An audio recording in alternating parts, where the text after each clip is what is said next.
Good morning, this is Jack from theartofchart.net, and this is the pre-market recording for Friday, the 25th of May. Obviously, the market is closed on Monday. It's a holiday weekend. Our disclaimer, we do this for educational purposes only. We're here to share our technical analysis with you. We hope you can take some of what we're doing and learn from it, transfer it to your own charts. We're not here to issue trading signals. Right.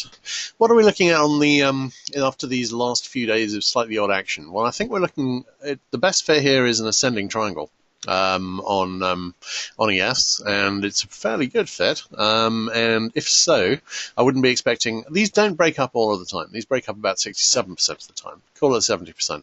So there is a chance this could break down, and I've got support for this at about the 2707 area. I'm not really expecting to see much of a break below weekly pivot today if we're going to break up, but we could go back and test support. We've already tested it once. We haven't tested resistance since. Got close, but not quite there. So stand seeing this as a triangle, and maybe that would allow us another test of the rising support trend line.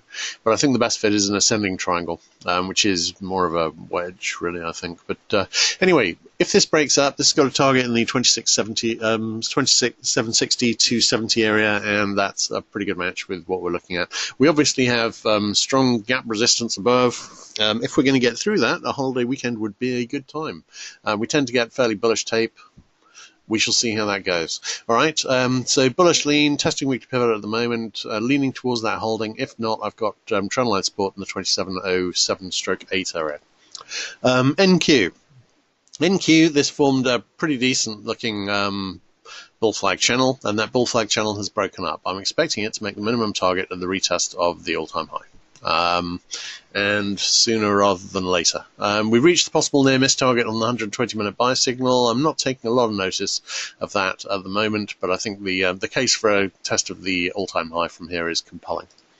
TF, I have this down as a likely bull flag wedge that has broken up. I drew in a little trend line here in case it turned into a bull flag channel, which it hasn't yet, but it could do potentially. But I think my lean is that it's going to head up to the ATH retest. So I think really that's likely to be bullish across the board on the indices. CL